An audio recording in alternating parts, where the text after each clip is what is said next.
Welcome to the annual training in regard to the Emergency Action Plan for Evacuation and Active Shooter.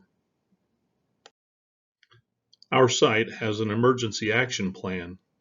It defines the types of situations that would be considered emergencies. It defines the procedures to follow in the event of a potentially dangerous situation or emergency. It defines the roles and responsibilities of the site personnel during an emergency, and it defines the outside resources who should be contacted to support the decision making in an emergency, including local emergency response teams as well as external Unilever resources. An evacuation alarm is a continuous alarm that will be sounded if there is concern of a fire or an explosion threat in the building. An evacuation alarm, the continuous alarm, sounds like this.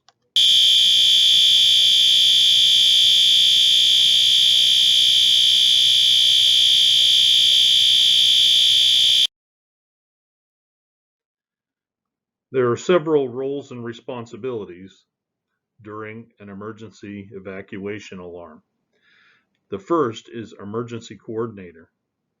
That individual is responsible for coordinating specific plant emergency services to establish control over an emergency in order to protect personnel and facilities prior to, during, and after an emergency. That person normally is the SHE manager with backup responsibilities from the SHE supervisor. If those two people are not available, then the Savory shift supervisor on A, B, C, or D shift will take the lead role as the emergency coordinator. The engineering facility support or fire chief maintains and restores building and equipment, power and utilities, and will also coordinate any rescue operations that are undertaken with the appropriate community agency and is responsible for complete understanding and control of the plant's fire protection system. The fire chief will also coordinate activities and working relationships with off-site firefighting organizations.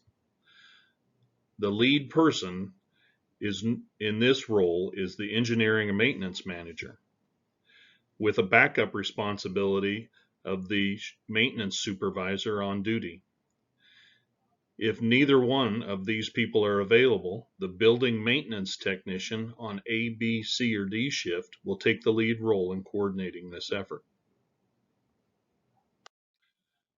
The departmental supervisors or leads are responsible for the safe exit of the personnel reporting to them, as well as assisting in the coordination of the headcount for their areas as well as other areas as needed.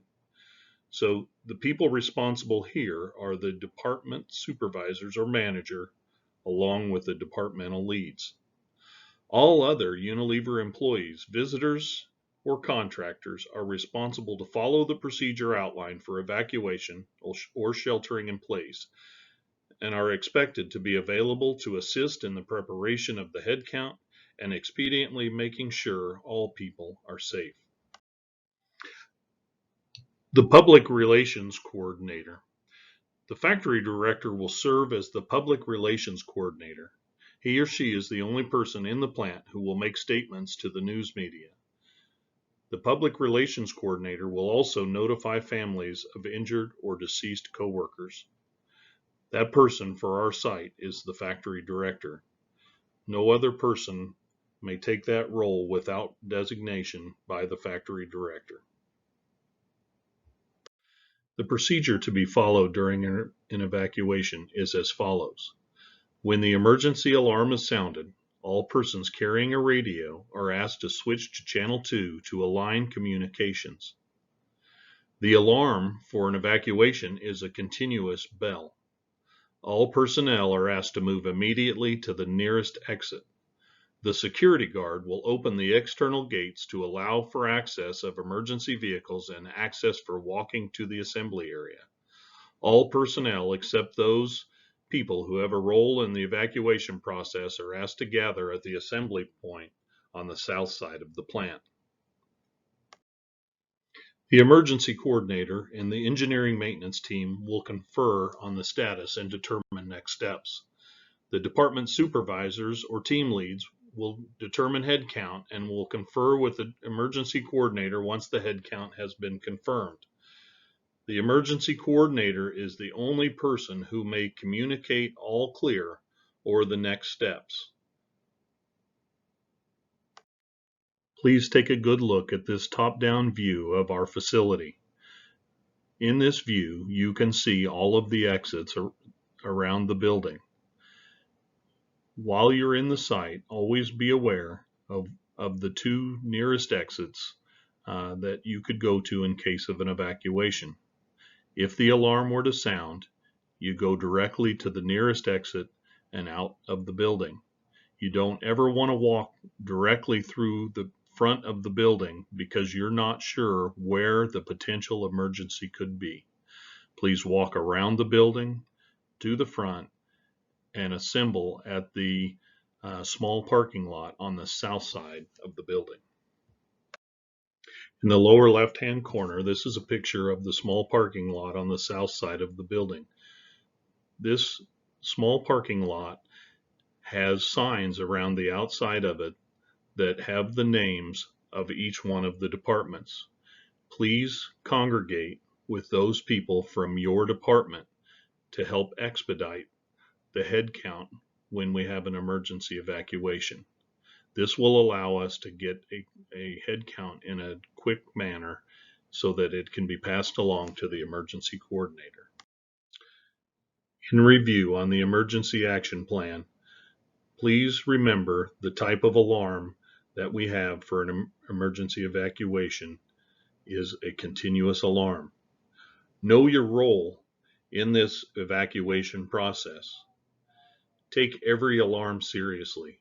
If an alarm starts, finish evacuating as if it's a serious alarm every time. And lastly, look out for your teammates and follow the procedure to keep everyone safe. We are now going to move to the active shooter awareness training. Why is it important that we prepare for this type of tragic event? Since 2000 in the United States, there have been over 400 active shooter events that have occurred, with the last several years averaging between 20 and 30 a year. In the local Kansas City area, these types of events have hit this area as well, and so it's important for us to consider and prepare for an active shooter situation. An FBI study of active shooter pre-attack behaviors has seen that on average, each shooter displayed 4 to 5 concerning, identifiable behaviors to those around them. 64% had at least one victim as a specific target. 62% had a history of acting in an abusive, harassing, or oppressive way. In 73% of the cases, there was a known connection between the shooter and the attack site. Active shooters were typically experiencing multiple stressors in the year prior to the attack, and the most common grievances were related to adverse interpersonal or employment action against the shooter. So, in conclusion, time spent planning the attack was 1 to 2 months. Additional time spent to prepare and gather information on firearms, and all of this allows for someone to intervene, stop, or report. So the key message here is if you see something unusual, say something about it. Active shooter incidents are unpredictable, evolve quickly, and continue until stopped by law enforcement. They are likely to happen anywhere, when you're shopping, at places where you exercise free speech, like church, or in public, in a learning environment, at your workplace. That's why it's critical that we need to prepare.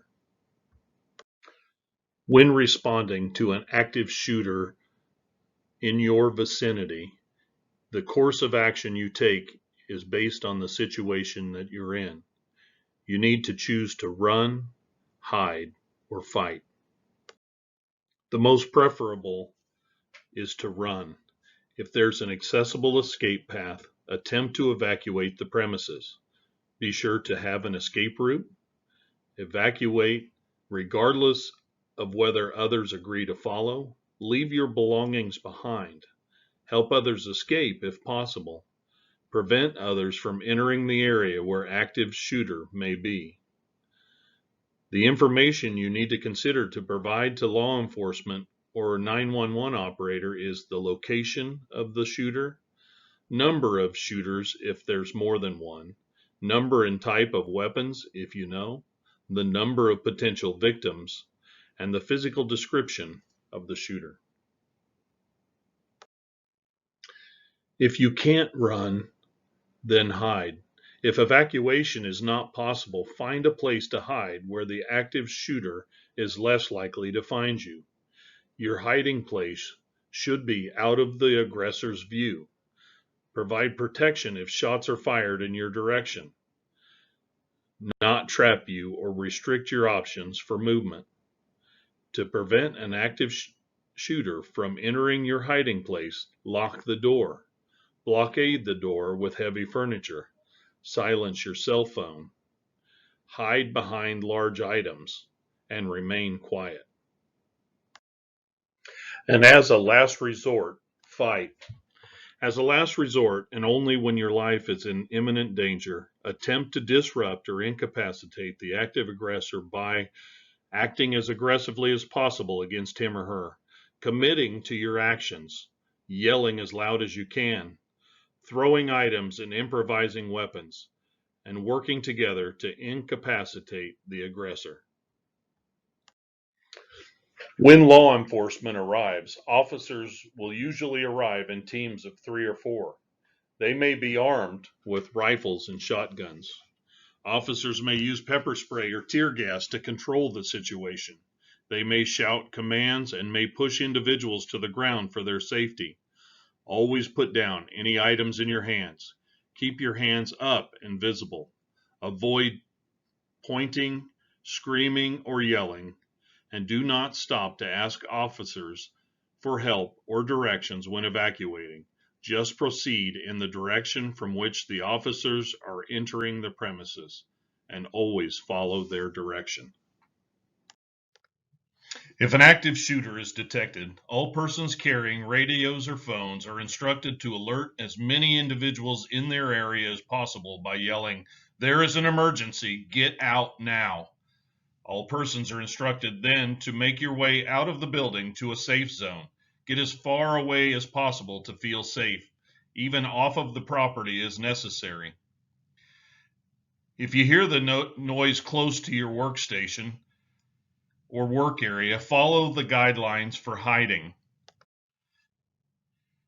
After the emergency is over and the scene is under control by law enforcement, we have arranged with the Mid-Continent Public Library to the east of the site to assist us with a place to gather. If this scenario were to occur, the plant property would be a crime scene, therefore police will have it under control. We will ask that our team gather at the Mid-Continent Library to perform a head count and assist law enforcement with the collection of eyewitness accounts and evidence. This would also act as a place to get in from the elements. So in conclusion, to prepare yourself for this type of emergency, familiarize yourself with the surroundings and identify 2 exit routes out of your work area. Identify adequate hiding spots if running is not an option. And remember, the preparation could save the lives of yourself and your teammates. Thank you for attending the emergency evacuation and active shooter training. Please take the time now to take the knowledge assessment in the Weaver app.